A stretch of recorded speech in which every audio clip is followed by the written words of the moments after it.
Boa noite a todos. Hoje é dia 12 de agosto de 2025. A gente está aqui na primeira semana de atualização em endodontia da Dentsply Sirona. Sejam todos muito bem-vindos. Hoje eu recebo com bastante carinho e gratidão aqui em nome da Dentsply o professor Marcos Santiago. O professor Marcos é doutor e mestre em odontologia pela UNB em Brasília, especialista em endo, especialista em radiologia. Ele é sócio proprietário da Clínica Radiológica Voxels e sócio proprietário da Clínica IEEP de Odontologia, coordenador dos cursos de especialização em endodontia da São Leopoldo Mandic de Brasília e IOA Brasília. Então, quero te agradecer, Marcos, pela sua presença, por utilizar os produtos da Dentsply Sirona há 20 anos. Estávamos conversando aí agora há pouco sobre isso. Agradecer pela sua parceria. Esteve recentemente na Alemanha, fazendo um curso de atualização também em Endoresto Digital pela Dentsply Sirona. Então, eu tenho certeza que nós temos muito a aprender com você aqui hoje. Obrigado novamente por toda essa parceria que você tem tido com a marca Dentsply Sirona. Meu nome é Henrique, pessoal. Para o pessoal que está chegando, não estava aqui ontem, eu me chamo Henrique, eu sou dentista também, trabalho na Dentsply Sirona na área clínica, na área de educação clínica. Minha função principal aqui dentro é gerar experiência a todos vocês através de atividades clínicas. É através da educação clínica que a empresa consegue fazer as vendas, né? Porque é através da educação clínica que vocês, eu, como dentista, a gente consegue ter boas experiências com o produto.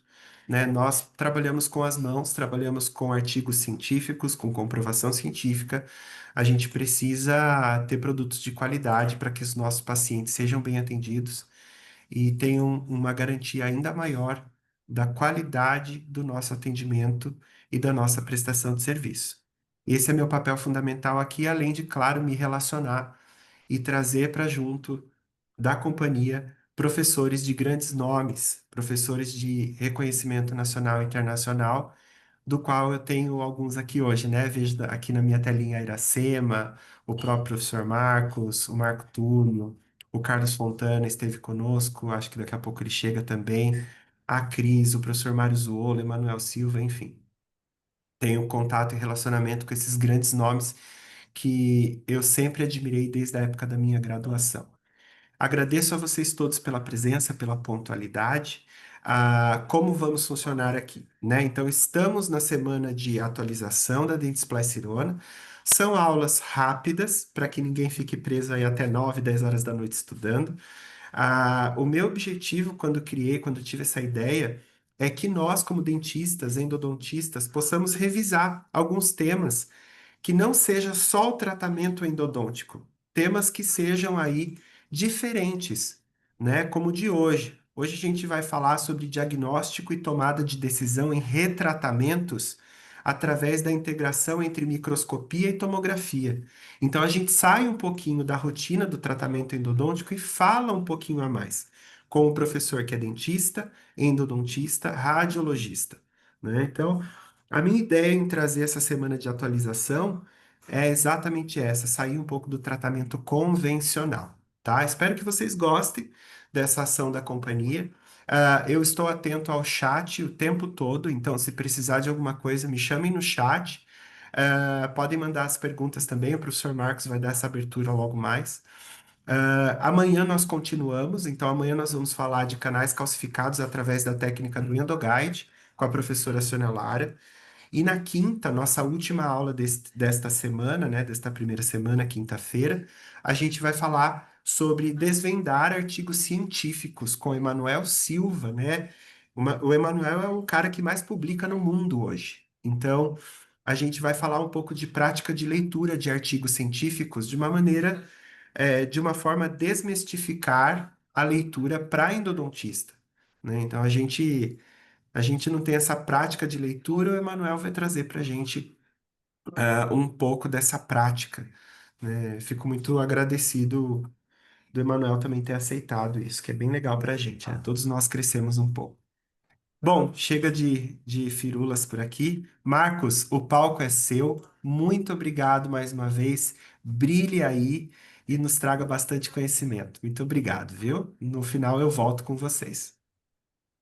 Tá certo. Boa noite a todos. Henrique, eu que agradeço o convite, eu estou sempre à disposição. É uma parceria que deu certo sempre, desde o começo. E para quem não me conhece, né, eu sou endodontista, eu trabalho na clínica, né, sou professor também. Minha vivência clínica, eu sou formado há mais de 20 anos e adoro endodontia, adoro radiologia. E eu acho que a gente chegou num momento bom de conversar sobre endodontia e radiologia junto. Acho que tem tudo a ver. E estou vendo colegas, professores, né? O Marco Túlio, tem um tempo que eu já vi, que eu não vejo.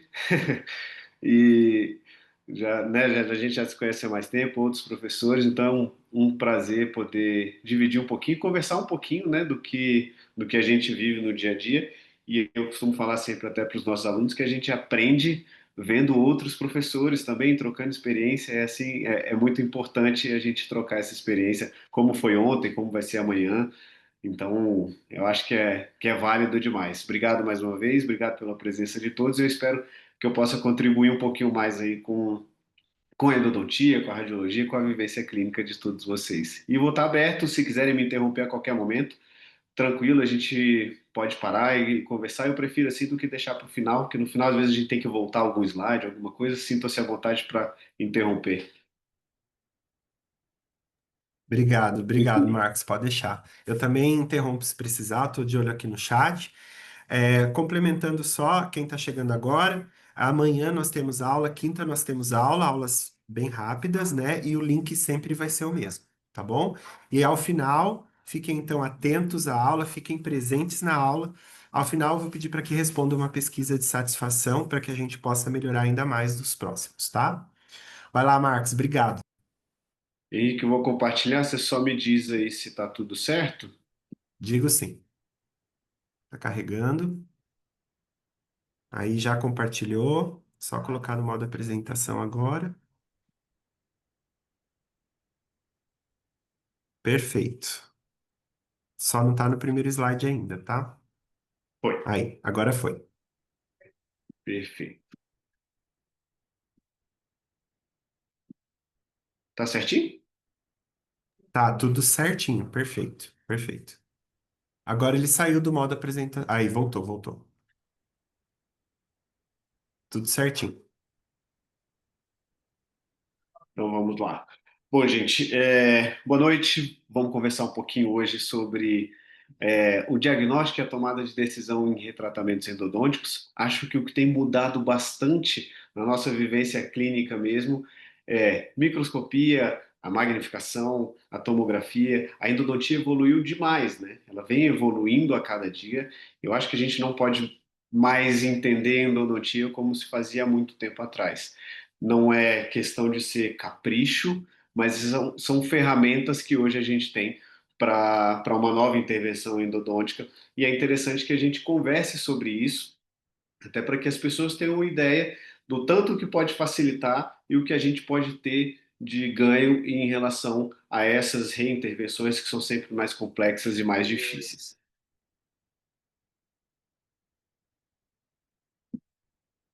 Bom, hoje a minha rotina diária, semanal é essa. Eu, como o Henrique me anunciou, eu sou proprietário de duas clínicas radiológicas aqui em Brasília. Eu trabalho com radiologia, sou radiologista há muitos anos. Na minha clínica, e em uma delas, a gente tem o próprio tomógrafo, o Axios da Dentsply Sirona. A gente sabe como é trabalhar com tomografia, trabalhar com imagens. Eu tenho meu consultório, minha clínica, onde eu atuo como endodontista exclusivamente e faço parte, sou um dos sócios da equipe Master aqui de Brasília, onde a gente ministra os cursos de endodontia.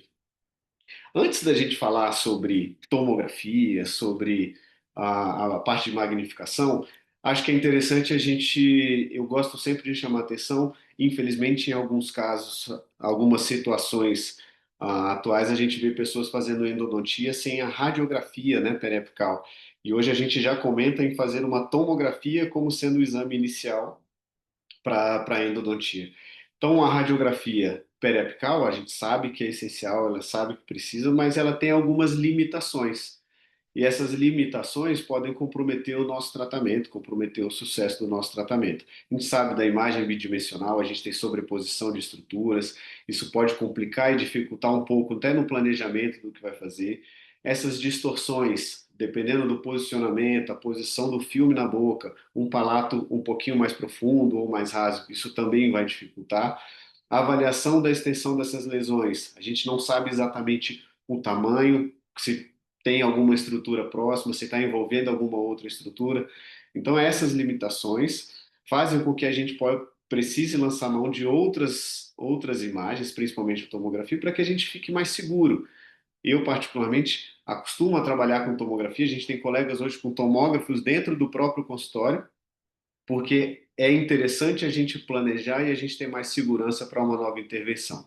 Então, essa radiografia periapical, essa dificuldade na determinação da morfologia radicular, a gente não sabe se tem uma curvatura para um lado ou para o outro, a dependência do correto posicionamento, né, do filme e a incapacidade de avaliar algumas espessuras dessas regiões. Então, os tomógrafos, eles evoluíram lá de 97, a gente teve o primeiro tomógrafo, umas imagens bem ruins para endodontia, principalmente, não servia muito, mas mesmo assim a gente já tinha uma ideia, tinha uma quantidade de radiação um pouquinho elevada, mas já proporcionava uma visualização mais tridimensional, onde a gente tinha mais uma ideia, quantas raízes, pelo menos, às vezes quatro condutos, um outro conduto acessório, a gente conseguia ver.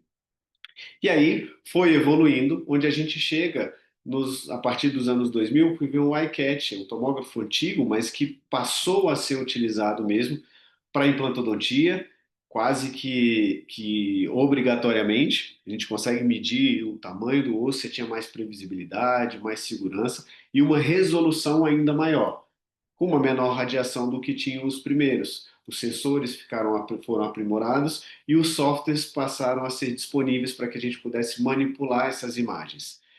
E aí, com a evolução, a partir de 2010, a gente tem novos tomógrafos, aí agora já com qualidade muito melhor.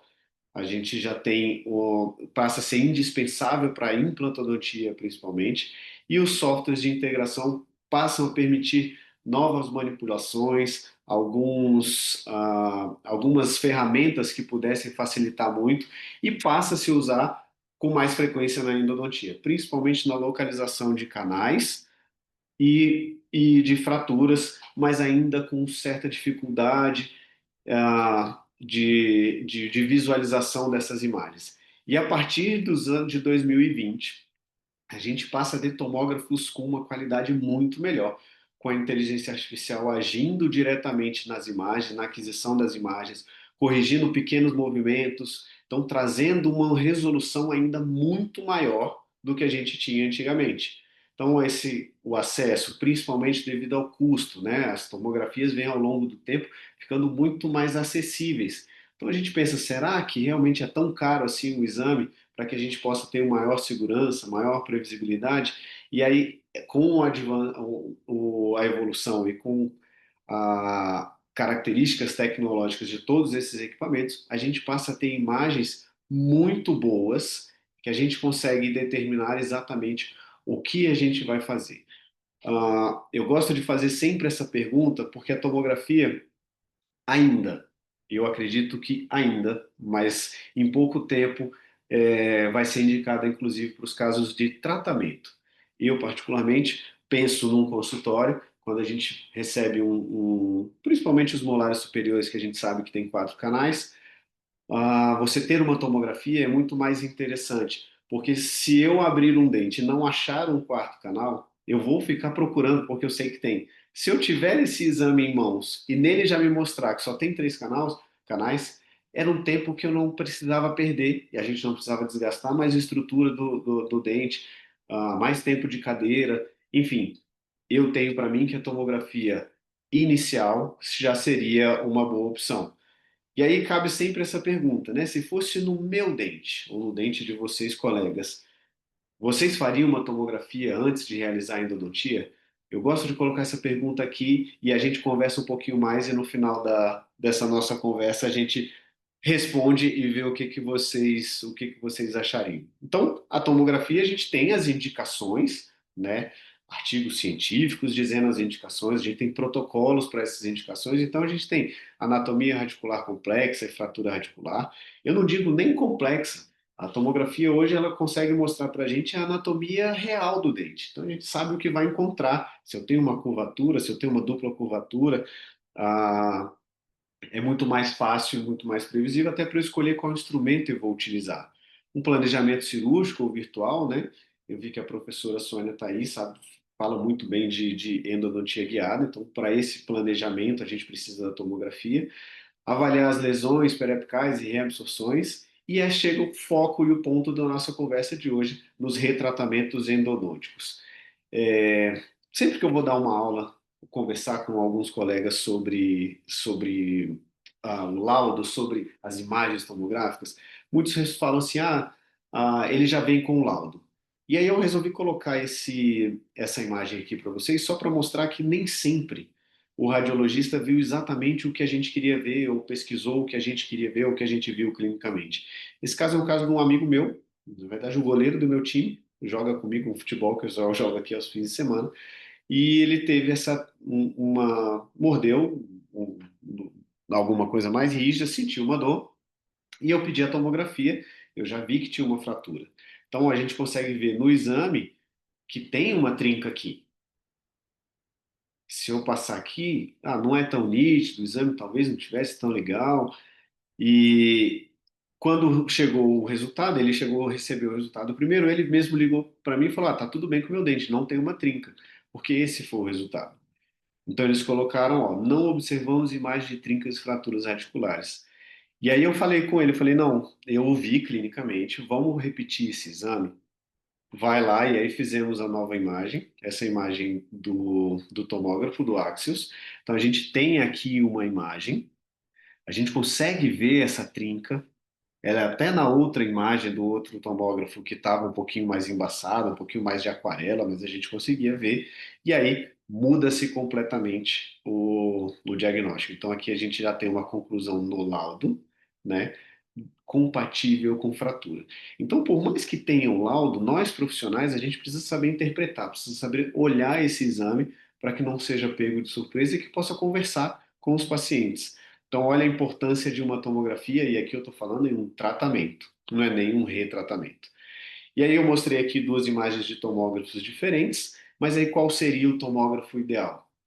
Acho difícil, a gente sabe que tem os tomógrafos de alta resolução, tomógrafos com FOV menor, o FOV é o field of view, né, a área em que vai ser irradiada, mas eu acho que o tomógrafo ideal é uma coisa muito complexa de se falar. Eu não posso chegar e dar uma Ferrari para alguém que não sabe pilotar. Então, a diferença que eu vejo hoje nos tomógrafos é capricho e cuidado do técnico. O técnico entendeu o que a gente quer. Então, nós, como endodontistas ou profissionais que fazem endodontia, a gente precisa ter o contato direto, porque o capricho, o posicionamento do paciente, a diminuição de artefatos, é isso que vai me trazer uma imagem adequada. Então, vale a gente diminuir a distância entre nós profissionais e o radiologista e o técnico ou a clínica radiológica, porque o tomógrafo ideal é o tomógrafo onde tenham bons pilotos que saibam passar a marcha corretamente e que entreguem realmente uma imagem de qualidade com capricho e com cuidado. Então, quando a gente fala em tomógrafos, a gente tem uma infinidade de tomógrafos disponíveis. Aqui em Brasília, se eu não, são mais de 30 clínicas radiológicas aqui em Brasília. Então, a gente tem uma variedade muito grande. Então, o tomógrafo, ele vai ser bom desde que a pessoa saiba como manipular, como fazer esse tomógrafo funcionar. Eu, particularmente, com o Axios da Cirona, quando eu instalei esse tomógrafo na clínica, eu praticamente montei e desmontei esse tomógrafo para que eu pudesse entender o que esse equipamento me pede, o que que esse equipamento me entrega e o que eu posso fazer para que ele me entregue a melhor imagem possível. Então a gente tem, né, o professor Mike fala muito bem, até a temperatura da sala de aula, da sala de exame pode influenciar nessas imagens. Então é importante que a gente saiba manipular esse tomógrafo. Então, eu coloquei aqui umas imagens para que vocês possam ver a diferença, entender a diferença de imagens. A gente tem uma imagem à esquerda mais granulada, mais embaçada, como se fosse uma aquarela, e uma imagem à direita mais limpa, mais nítida, onde a gente consegue imagens muito boas. Essa imagem é do nosso Axis lá, então a gente vê uma qualidade de imagem muito, muito, muito boa, que ajudaria muito no nosso diagnóstico. E aí, para falar sobre intervenções e para falar sobre tomografia e magnificação, a gente precisa entender duas palavrinhas importantes, né? Que é o voxel, que é a unidade tridimensional, é como se fosse o pixel de TV. Então, quanto menor o voxel, menor é esse cubo, né?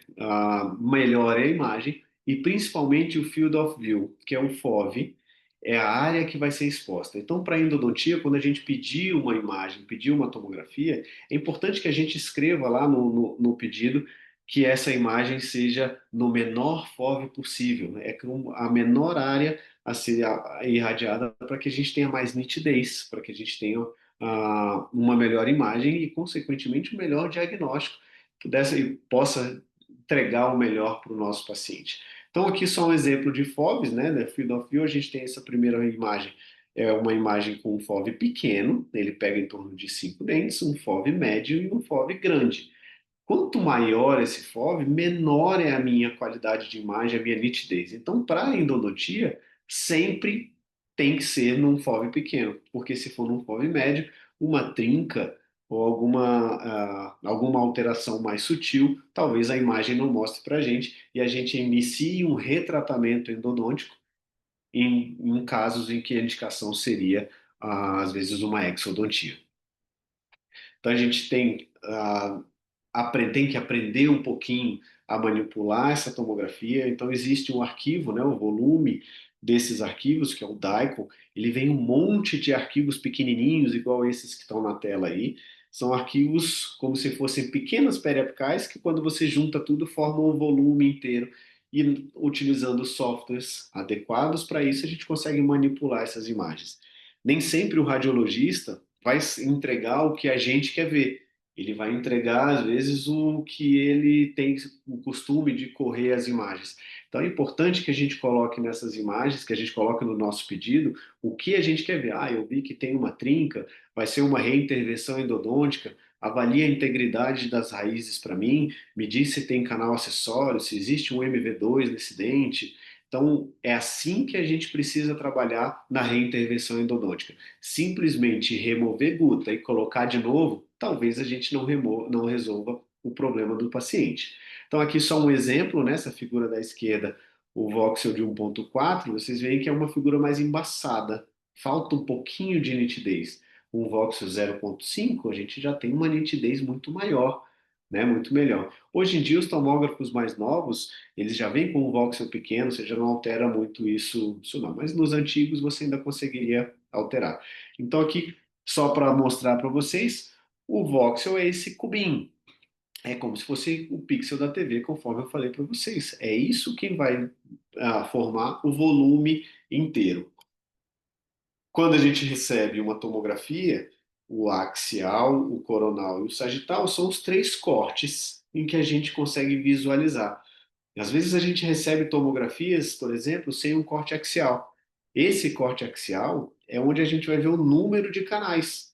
A gente consegue ver onde ele se divide, se é no terço médio, se é no terço cervical, se às vezes é no terço apical. Então, nesse corte, a gente consegue observar muita coisa. Então, para a endodontia, é essencial que o template, quando for montar a clínica radiológica, ela deve montar com esses cortes. Se não montar, é interessante que a gente peça, porque é baseado nele que a gente vai enxergar. Essa é a nossa visão quando a gente abre o dente. E aí, o corte coronal e o sagital vão oferecer outras informações super importantes que a gente, para a nossa reintervenção endodôntica.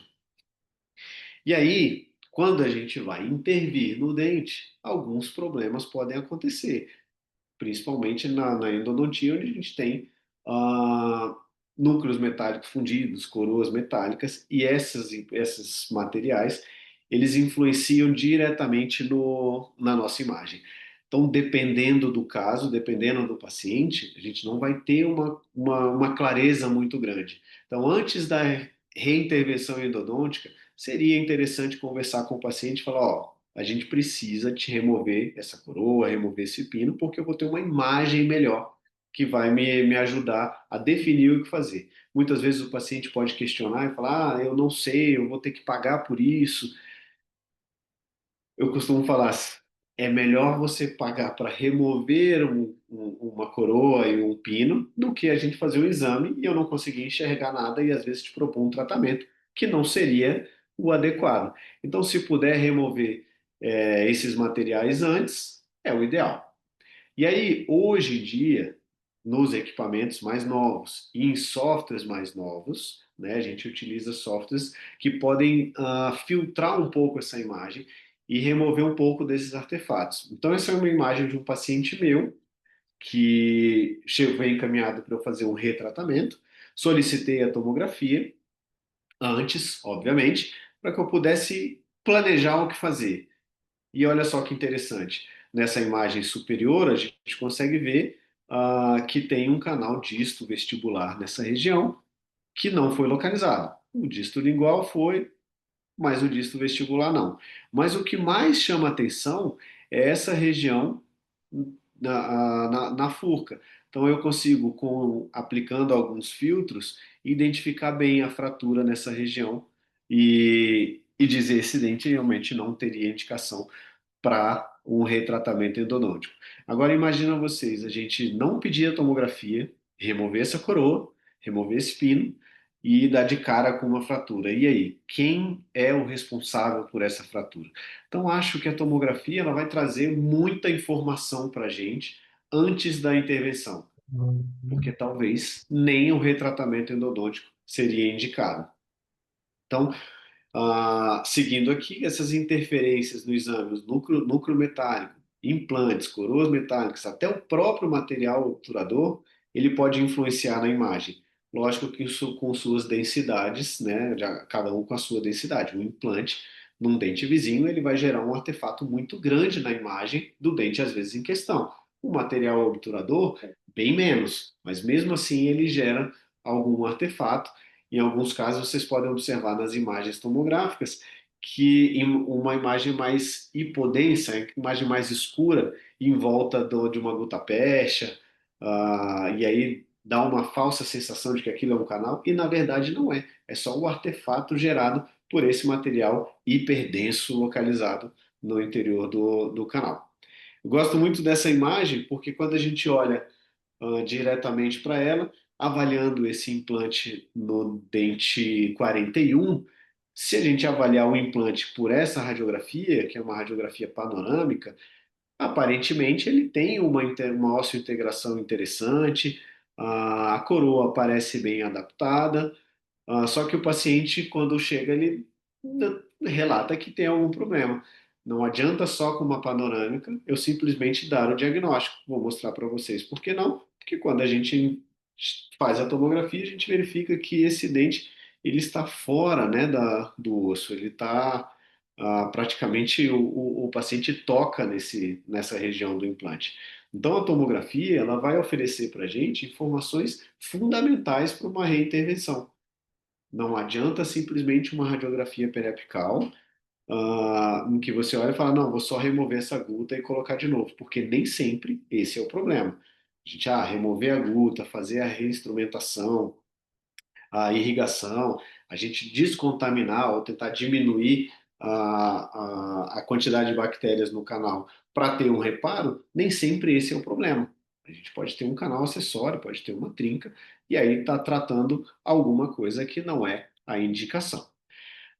Então, esse artigo de 2019 da Sociedade Europeia de Endodontia, ele põe alguns pontos para indicação da tomografia, porque alguns podem pensar, poxa, mas eu pedi tomografia para tudo? Você não está pedindo um exame em excesso? Depende.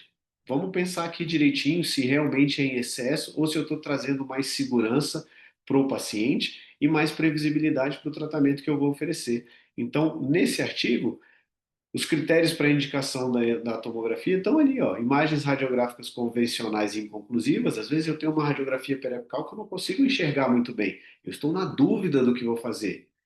avaliação de um trauma dentoalveolar, anatomia complexa dos canais articulares. Eu acho esse termo até engraçado, porque, para mim, a anatomia dos canais radiculares, ela é sempre complexa, ela não é nada simples. Pode ser um incisivo central ou qualquer outro dente, mas existe uma complexidade em todos eles. A gente sabe que tem canais laterais, canais acessórios, e isso pode gerar uma complicação no nosso tratamento. O retratamento endodôntico não cirúrgico, aí é o tema da nossa conversa de hoje, então ele está indicado, de acordo com esse artigo de 2019, para retratamento. É um exame que tem indicação.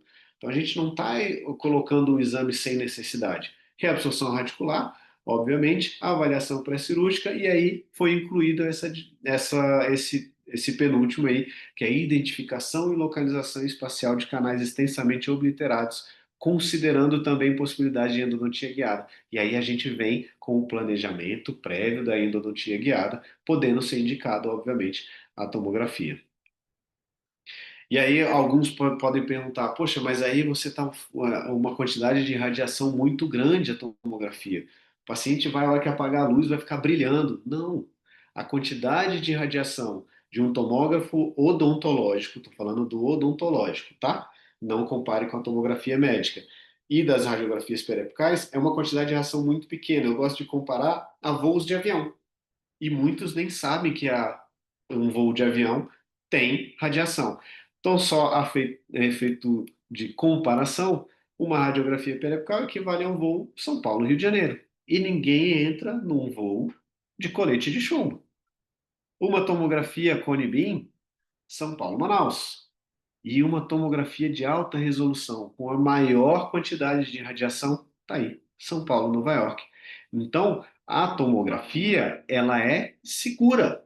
A gente pode indicar esse exame com segurança para que a gente traga mais segurança e maior previsibilidade no tratamento, no retratamento e na reintervenção endodôntica. Então, a gente tem hoje algumas aplicações na tomografia, principalmente no diagnóstico, que eu já falei, no planejamento, e hoje também não se aceita mais uma radiografia periapical como preservação. Então, a tomografia está presente na endodontia nesses três pontos. Na preservação, a gente só pode dizer que um tratamento teve sucesso quando a gente tem um reparo apical comprovado tomograficamente.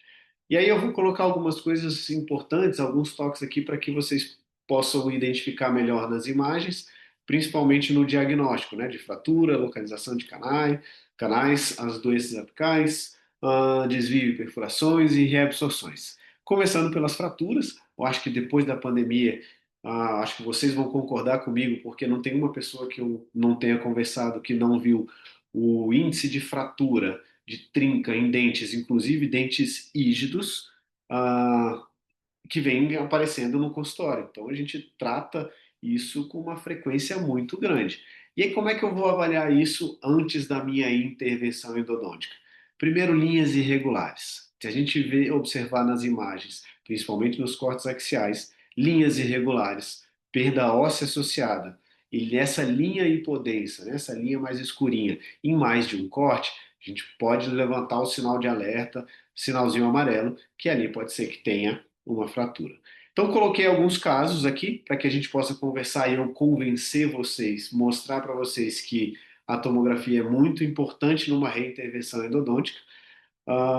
Começar com um caso que, radiograficamente, a gente olhando na radiografia periapical, a gente vê que tem uma alteração nessa raiz mesial, a gente vê uma imagem mais radiolúcida, mas não consegue identificar muito bem, mas tem alguma alteração. Não sei se vale a gente fazer uma remoção dessa coroa, remoção desse pino, um retratamento antes de uma tomografia. Então vamos pedir a tomografia e olha lá o que aparece. A gente tem uma fratura da raiz mesiovestibular quase que completa. Então, esse dente, a indicação seria realmente a extração. Ah, mas eu tenho dúvida, eu quero olhar no exame. Então, assim, pede o Daikon e a gente começa a manipular essas imagens e é muito mais fácil a gente planejar e prever o que vai acontecer. Nesse caso específico, ok, o dente 26 tinha indicação de exodontia, e aqui a gente ajuda o nosso colega bucomaxilo na hora da extração, fala, ó, olha onde está esse terceiro molar. Esse terceiro molar está em íntimo contato com o seio, a gente vê esse velamento do seio característico de cisto mucoso.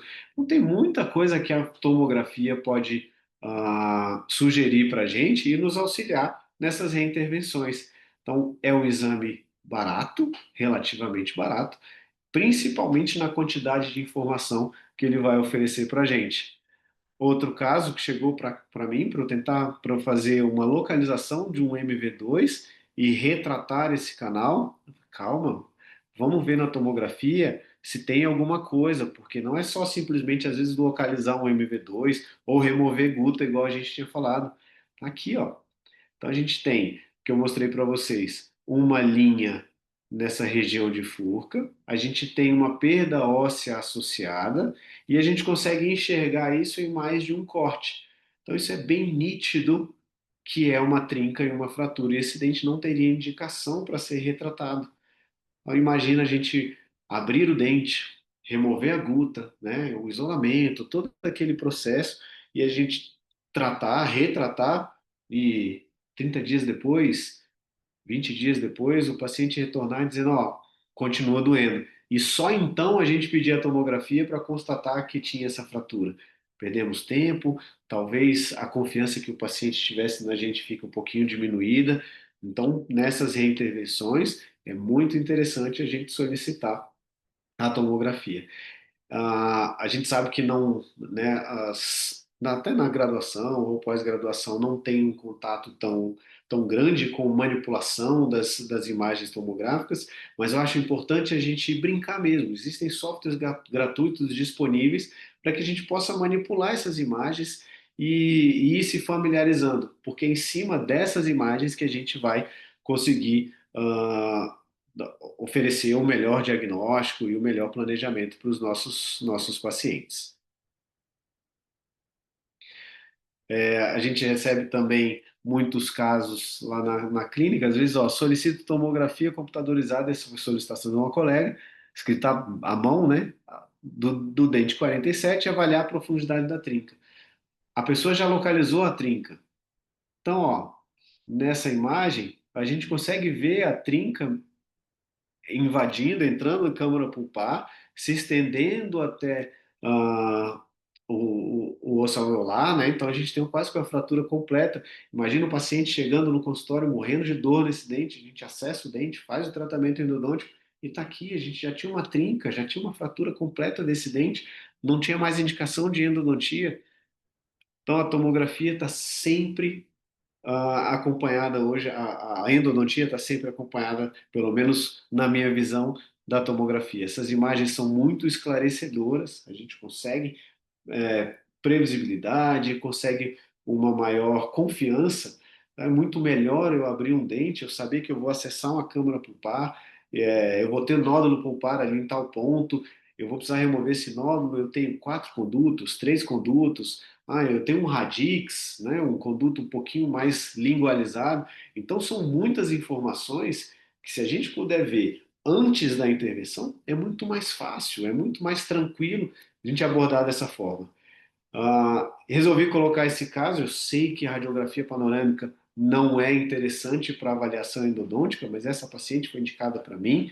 Ela foi direto na clínica radiológica, disse que não tinha tempo e me ligou falando: eu quero fazer uma panorâmica porque eu não tenho tempo de ir aí, você me pediu o exame. E essa paciente, ela me ligou, e aí na minha clínica, eu olhei a imagem na hora e falei: o seu problema é nesse dente? É no 46, né, o inferior direito? Ela falou: é.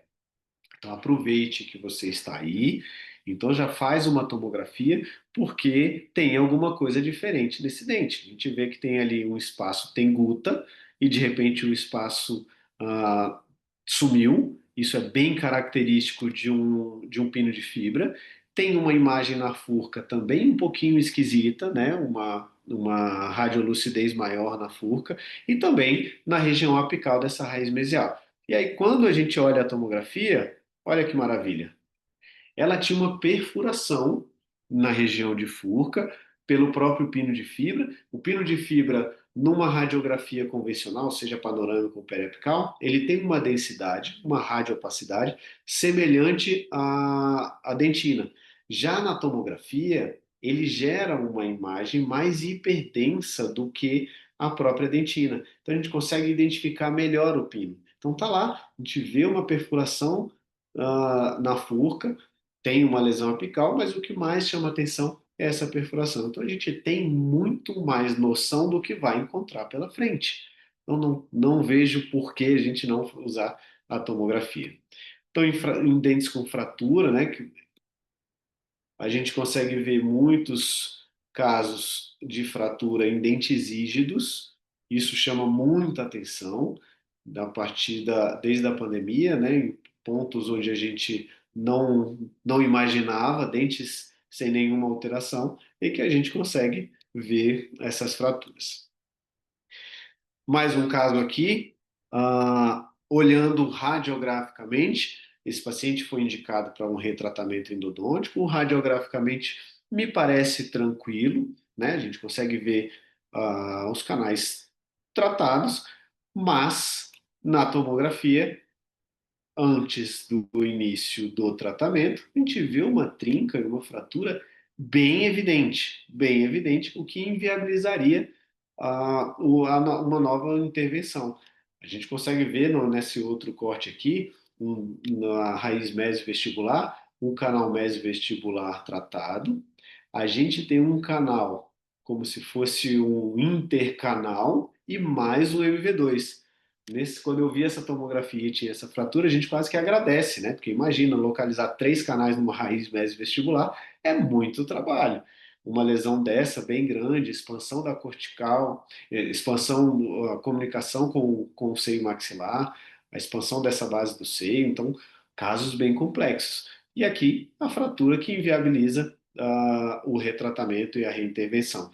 Esses cortes, esses realistic, né, o 3D, essas imagens, elas são formadas baseadas na tomografia, mas elas não servem muito de diagnóstico. A gente coloca essas imagens porque o paciente, às vezes, quando a gente mostra só uma tomografia ou mostra uma radiografia, ele fecha o olho, ele fala, não entendo nada, não quero ver isso. Mas quando a gente mostra uma reconstrução, às vezes é mais fácil do paciente entender. Então eu gosto de usar esse 3D para mostrar para o paciente, para que ele enxergue um pouquinho melhor, ao invés dele se traumatizar com a imagem tomográfica e radiográfica. Então eu gosto sempre de manipular essas imagens. Então, estou colocando aqui vários casos para que vocês vão se familiarizando. Sempre tem essas 3 janelas para que a gente possa correr as imagens e olhar melhor e planejar melhor. Eu gosto de todos os pacientes que eu solicito tomografia, eu mesmo avalio o DICOM, porque é em cima dele que eu vou conseguir planejar. Então, mais um casinho aqui. Aqui, uma radiografia interproximal. O paciente sentia dor, não sabia onde era, não tinha certeza de qual era o dente. E quando a gente pede a tomografia, tem ali uma bela de uma fratura. Então, a fratura quase que de mesial para distal, nesse corte axial, esse que a gente está rodando, você consegue ver a fratura na coroa. E quando parte para o corte coronal, esse embaixo, a gente vê que a fratura seguiu desde a coroa e foi até o terço médio da raiz, o que inviabilizaria também, pelo menos momentaneamente, enquanto a gente não tem algum material que realmente resolva esse tipo de fratura, ele inviabiliza a nossa intervenção endodôntica. Quando a gente passa para a parte de localização dos canais, o corte axial é essencial, aquilo que eu falei para vocês, é onde a gente vai localizar os canais principalmente, e grande parte das fraturas e trincas a gente consegue ver também. A gente consegue observar o assoalho da câmara pulpar, que é a nossa visão como endodontista, o que que eu vou encontrar quando eu remover essa restauração provisória, ou quando eu acessar esse canal, eu vou ter 3 canais com guta, um canal sem guta. O MV2 ele está a 1 milímetro do canal MV, então eu consigo achar o MV olhando a guta, então vai nos ajudar muito a localizar e principalmente também o conhecimento da anatomia. Não adianta a gente simplesmente pedir uma tomografia se não tiver o conhecimento da anatomia, mas nós, como endodontistas, a gente entende bastante de anatomia. Aqui mais um caso, o dente 26, ó. Então, nesse caso, para tratamento, a gente não está falando nem de reintervenção. Então, para tratamento endodôntico, eu localizei aqui, a gente vê que tem um MV2, então eu vou procurar esse canal.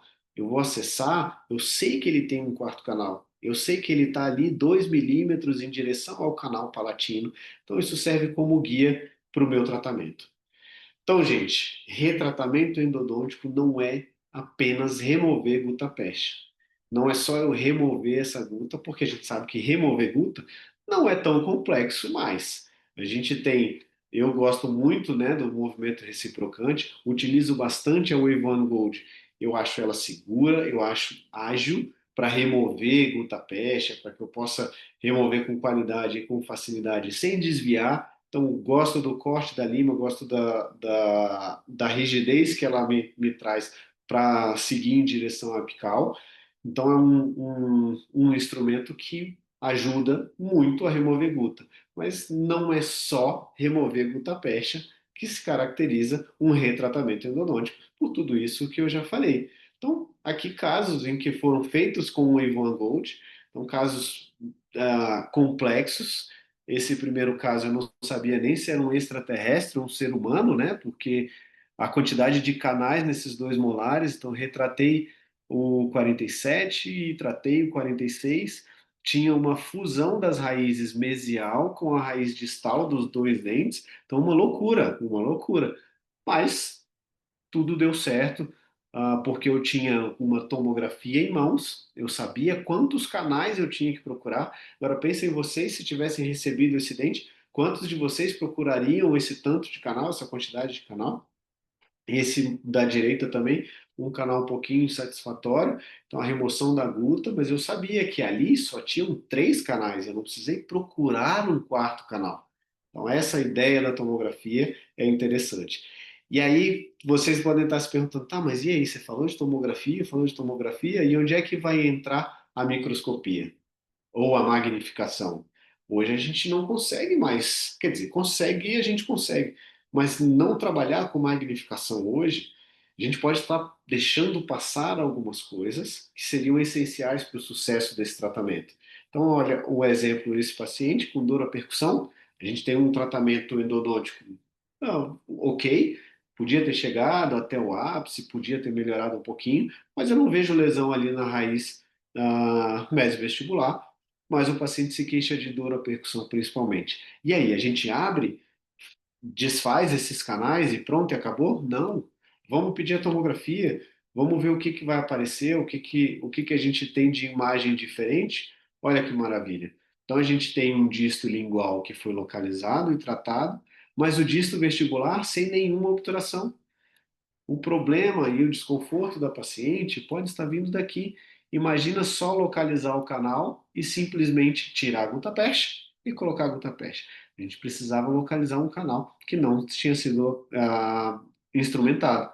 E aí, quando vem aqui no corte axial, que é aquele que eu falei para vocês que é muito bom, é interessantíssimo a gente para endodontia, tá aqui a gente tem os dois canais mesiolingual e mesiovestibular, tem o disto lingual, né, bem evidente essa circunferência mais hiperdensa que é da gutta-percha e o disto vestibular sem nenhuma instrumentação. Então aqui eu já sei que eu vou procurar, eu sei que está ali 3 milímetros, depois que eu achar o rosinha da gutta-percha no disto lingual, eu vou ali e 2, 3 milímetros em direção ao vestibular que eu vou encontrar esse canal. Mas e aí, fazer isso sem magnificação, a gente vai dificultar muito o nosso tratamento. Dá para fazer? Gente, que dá para fazer, dá, mas a gente quer mais agilidade, a gente quer mais segurança, a gente quer mais previsibilidade. E o paciente, com certeza, ele quer isso para ele. A gente iria gostar que fizessem isso com a gente. Então, esses casos ajudam muito a tomografia e quando eu manipulo esse DICOM, quando eu consigo manipular a imagem, eu consigo mudar um pouquinho a direção, ver o que que eu vou encontrar. Ah, se eu acessar por aqui, eu vou ter essa região aqui de guta percha que está maior. Quando eu chegar nela, eu estou muito próximo do canal onde que não foi instrumentado. Então, isso tudo faz muita diferença na hora de uma reintervenção. Mais um caso interessante aqui de dor à percussão, olhando radiograficamente, parece que está tudo bem. Tem ali uma lesão apical, parece ter uma área radiolúcida que pode ser o desconforto da paciente, Mas quando vem a tomografia, tá lá. Olha só, o mesiolingual não foi localizado, o mesiovestibular foi feito. Tem um canal que não foi localizado. E olha que interessante, nesse corte sagital a gente enxerga não só a imagem da lesão apical, como essa área mais inferior, colocado com uma setinha em vermelho, CM, isso é o canal mandibular. Então a gente tem um íntimo contato dessa lesão apical com o canal mandibular. Então a gente tem hoje tem muitas escolas que preconizam, né, a patência, instrumentação do forame em caso de retratamento e gostam do puff apical, né, o extravasamento de cimento obturador. Cimento obturador foi um estudo do meu mestrado, do meu doutorado, e assim, por mais que os cimentos tenham evoluído, que a gente tenha biocerâmico, tem vários cimentos, o cimento endodôntico, o ideal é que ele fique dentro do canal. Então, o extravasamento de cimento nessa região poderia ocasionar poderíamos ter um extravasamento em direção ao canal mandibular, e que a gente tem casos já hoje de cimento endodôntico no canal mandibular, com algum desconforto e alguma alteração, principalmente em relação à parestesia, dor, enfim. Então, olha o que uma imagem tomográfica oferece para a gente antes de uma reintervenção, né? Então, o canal está aqui bem visível e a gente consegue enxergar que eu preciso achar a entrada do canal mesovestibular, porque ele está bem do ladinho. Então a gente achei ele, eu vou saber que o mesolingual vai estar ali do lado. Então isso vai me ajudar bastante na localização. A mesma coisa aqui, o DICOM é sempre interessante para avaliar. Mais um caso. Então, a gente tem aqui um tratamento endodôntico. Ah, radiograficamente parece estar tudo ok na região apical. Talvez ali uma área radiolúcida na região de Furca, mas sem muita certeza do que está acontecendo. O paciente com dor à percussão. Então, vamos remover guta? Não, nós vamos pedir a tomografia, porque é nela que eu vou ter ideia do que está acontecendo. E aí, quando vem a tomografia, olha só. A gente tem um rasgo na raiz, um rasgo na raiz distal, então uma perfuração em rasgo, e que está ocasionando isso daí. Repara que na região apical está tudo certo. Então, durante esse tratamento endodôntico, provavelmente a descontaminação foi ok, mas um desgaste um pouquinho excessivo, a gente não sabe como estava antes, pode ter ocasionado esse rasgo e essa perfuração na lateral, e aí a conduta seria outra. Vou selar essa perfuração, vou extrair o dente, aí a conversa para um outro encontro. Mas aqui, a reintervenção endodôntica, remover guta e colocar guta de novo, não estaria indicado. Então, olha a importância dessa imagem antes de uma nova intervenção. E a mesma coisa, o Daikon, eu consigo rodar e eu consigo ah, pensar e avaliar quanto dessa estrutura ficou comprometida. Então, quando a gente roda o exame, eu vejo que tem uma perfuração bem importante nessa raiz distal. Mas e aí? E a microscopia? Será que seria necessário? Entenda a microscopia como uma magnificação. Não necessariamente você ter um microscópio. Tem muitos endodontistas, né, que trabalham em várias clínicas, levam todo o material, mas acho que a lupa, a gente tem lupas excelentes no mercado que podem ampliar e que ampliam essas imagens de uma maneira muito boa. Então, o que eu vi na tomografia, como é que eu vou intervir se eu não estou enxergando o que apareceu lá no exame? Porque o exame eu vou ampliar, eu consigo ver bastante, mas e na boca? Né? Tem uma abertura de boca limitada, um espelho, às vezes a iluminação não é tão boa, então enxergar é muito importante para que a gente possa seguir em frente com nossa intervenção. Se tem um microscópio, ótimo, tranquilo, mas se trabalha em outras clínicas, acho que vale a ideia de uma lupa, vale a ideia dessa magnificação, para que facilite o nosso trabalho e a gente leve o que tem de melhor na endodontia. A gente não pode simplesmente ignorar, dizer que isso não tem mais, isso é frescura, não é frescura. Isso é um equipamento, né, de qualidade, para que a gente possa realmente intervir e fazer o que a gente pensou em fazer, olhando uma imagem tomográfica. Sei dessa mudança de paradigma, é muito difícil, exige um investimento, mas a vida exige investimento, né? A gente precisa investir na nossa profissão, investir no que a gente faz e entregar o que tem de melhor. O paciente ele está indo atrás de um tratamento, indo atrás de né, do nosso serviço profissional, confiando no que a gente faz. Então é importante que a gente leve e que saiba o que existe de melhor. E aí eu ponho esse caso, um caso de uma colega, ela é uma colega dentista, muito amiga, em que ela fez esse tratamento endodôntico, ficou muito bem feito, e apareceu essa lesão apical, e aí olha o que aparece na tomografia. Ela tinha um canal mesiomedial, então a gente tem ali um problema maior. Imagina só remover essa guta, a gente vai remover, vai tentar descontaminar e às vezes não resolve o problema. Mas imaginem vocês sem uma magnificação, como é que eu vou achar? Posso achar.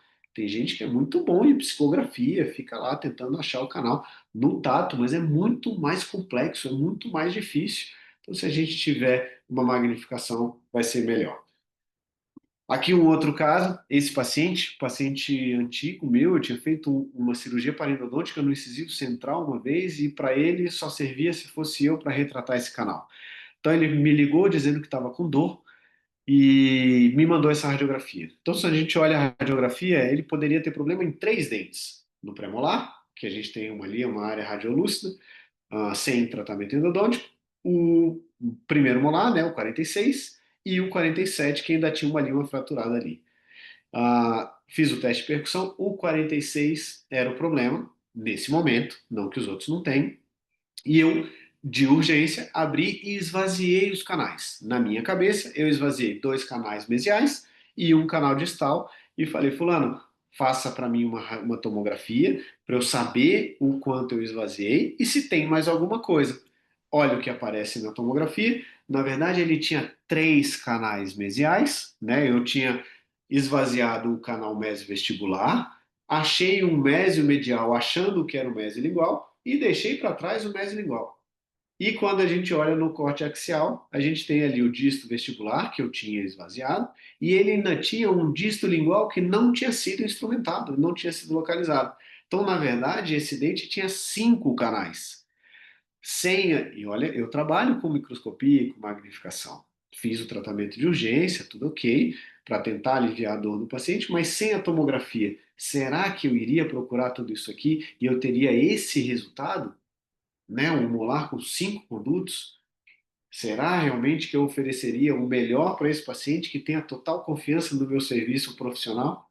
Então é aqui que entra o X da questão. A gente precisa da magnificação para facilitar o nosso trabalho e ajudar na nossa reintervenção. E da tomografia para me guiar. O que eu vou fazer, onde é que eu vou intervir. Mais um caso de uma colega endodontista, não conseguiu localizar os canais desse paciente, ela começou a se perder e falou: não quero mais. Me encaminhou a paciente, eu falei: calma, eu vou pedir a tomografia para eu entender o que está acontecendo. Olha como está esse corte axial. Então a gente tem dois canais ali, eu não sei nem se isso é de um ser humano também. Olha que loucura, a gente não, né, o canal palatino com o MV2, não sei se pode ser considerado MV2 ou se aquilo ali seria uma outra raiz palatina, mas quem de vocês que trabalha com endodontia iria imaginar uma anatomia dessa sem uma tomografia? A chance de uma perfuração nesse dente, tentando achar o canal palatino e perfurar, era muito grande. E um resultado final desse difícil sem uma tomografia. Então é importante que a gente tenha isso em mente, o que a tomografia traz para a gente de localização e de planejamento para endodontia. Mais um outro caso, e aí a gente não precisa entrar no mérito, na discussão dos tratamentos seletivos, né, os retratamentos seletivos, mas nesse caso foi feito, essa paciente tinha uma lesão constatada tomograficamente e se repara na região disto vestibular, na raiz disto vestibular, na raiz palatina. E na raiz mesovestibular, lesão apical e um MV2 não encontrado. Então, foi possível fazer um acesso pela coroa, a localização desse MV2, instrumentação do MV2, retratamento da raiz do MV e obturação, sem precisar mexer no tratamento, na coroa protética. Então, mais um caso em que a colega não achou a raiz palatina e me encaminhou para que pudesse localizar. E olha lá onde estava quase uma perfuração e onde estava o canal palatino. Então, sem uma tomografia, a gente às vezes vai procurando, principalmente em dentes com coroa protética, vai procurando, tentando achar, e na ânsia de, ah, não, tá aqui, acaba ocasionando uma perfuração e a gente tendo um outro problema. Mais um casinho aqui, esse caso estamos quase acabando. E nesse caso, quando a gente olha a radiografia inicial, parece que está tudo bem, né? A gente olha, o canal palatino parece que passou, a guta, mesovestibular, ok, mas o disto vestibular está meio estranho. Ah, vamos pedir a tomografia, vamos ver o que aconteceu. Olha lá. Então a gente tem, na verdade, uma perfuração na raiz disto vestibular. O colega achou que tinha encontrado esse canal e aí instrumentou essa paciente, relatou que teve dores assim a cada sessão que ela tinha. Ela sentia dores enormes após a sessão, provavelmente irrigando o osso nessa região com hipoclorito e acabou obturando. E aí depois veio me procurar que continuava sentindo dor. Então, quando eu pedi a tomografia, a gente consegue ver uh, essa perfuração e planejar, falar, eu vou tentar, vamos ver se a gente consegue resolver o problema dessa paciente. Mas aí eu tenho ideia do que eu vou fazer. Eu sei onde é que eu vou encontrar e sei a hora que eu acessar o canal, eu vou localizar a guta. Essa guta está na perfuração.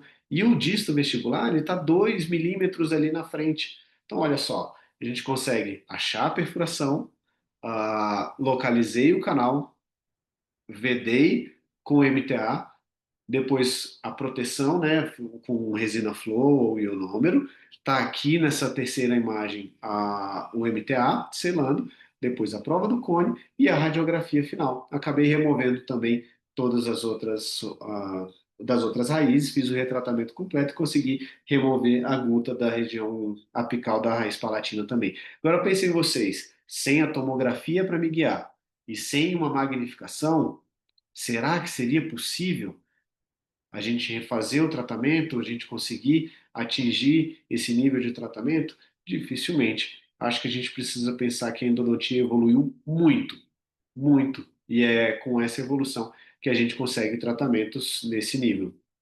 Mais um caso, esse caso aqui também de perfuração, olha lá, foi feita uma perfuração na furca, não localizou o canal mesiolingual, e aí a gente precisou uma nova intervenção. Esse é um pouquinho mais complexo, porque tinha um rasgo na raiz, mas com a tomografia é possível a gente planejar.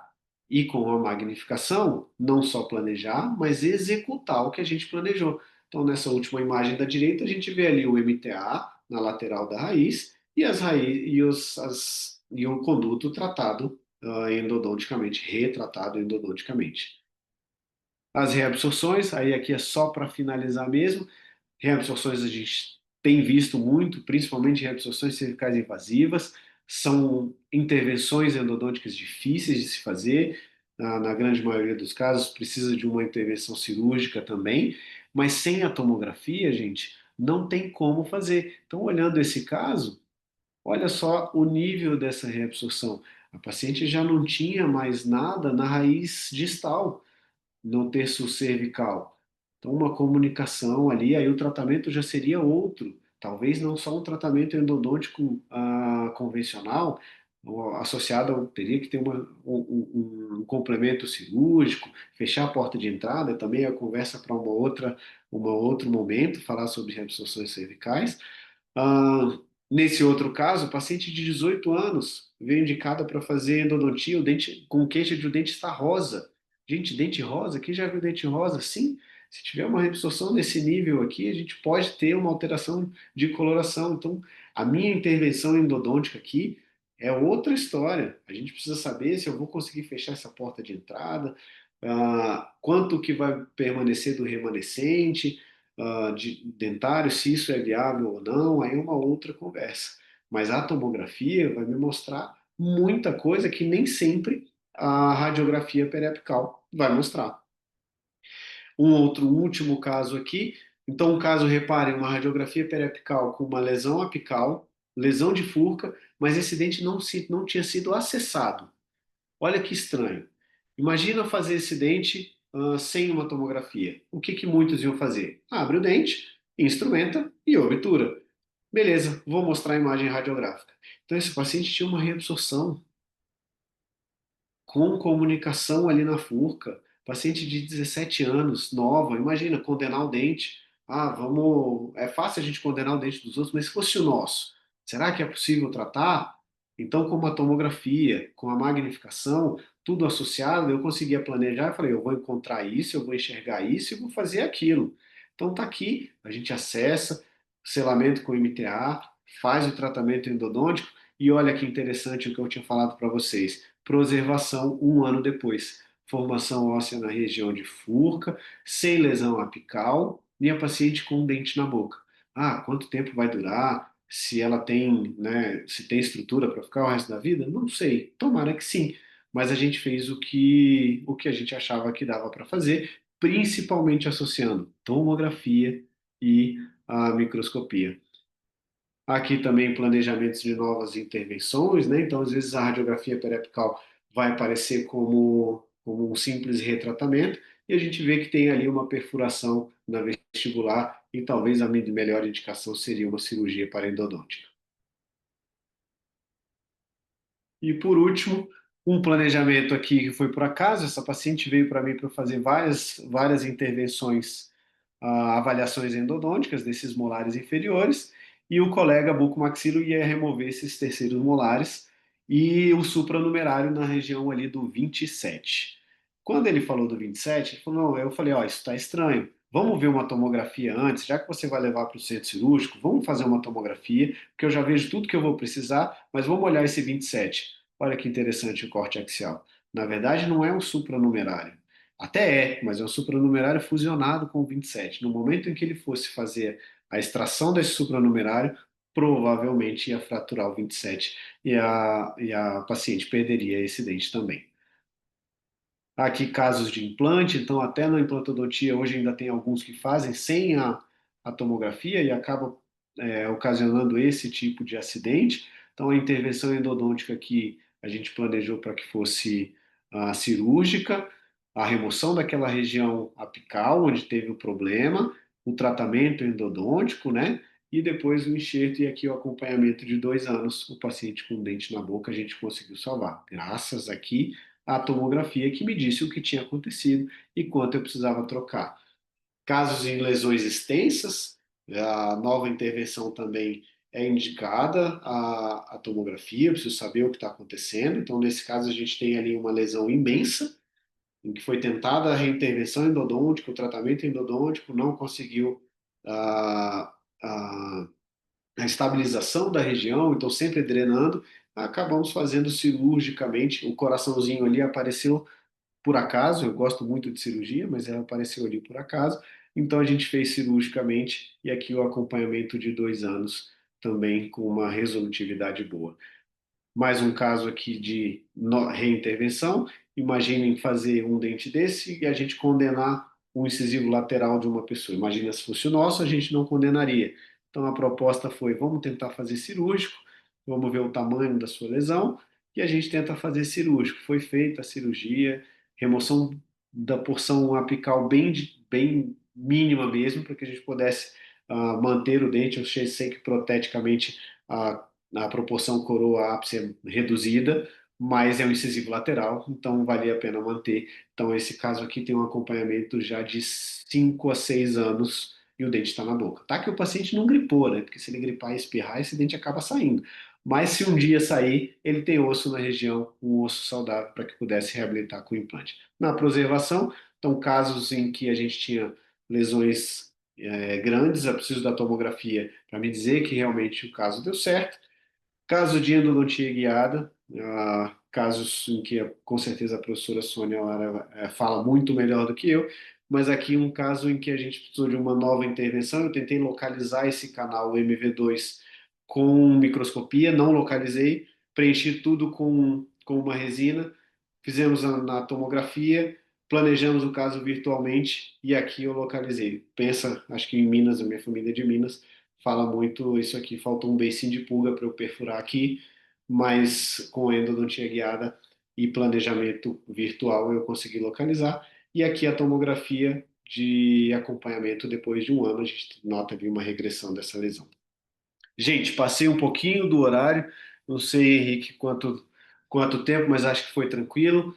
Super. É, eu queria deixar só, refazer aquela pergunta do começo da nossa conversa. Se fosse no seu dente, você preferia tratar com uma tomografia prévia ou não? Eu, na minha humilde opinião, eu com certeza iria preferir.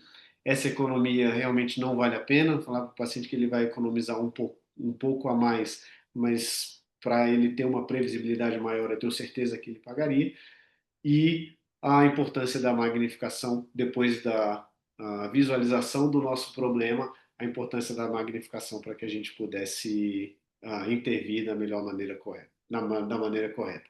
Então tá aí o Instagram da equipe Master aqui de Brasília, onde eu ministro as aulas.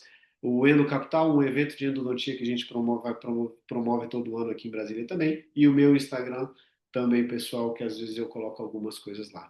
Gente, obrigado, espero ter contribuído e mostrado para vocês o tanto que é importante a tomografia e a magnificação na reintervenção endodôntica. Quem tiver alguma dúvida, quiser conversar e falar qualquer coisa, estou à disposição. Henrique, desculpa ter passado um pouquinho, mas foi só um pouquinho.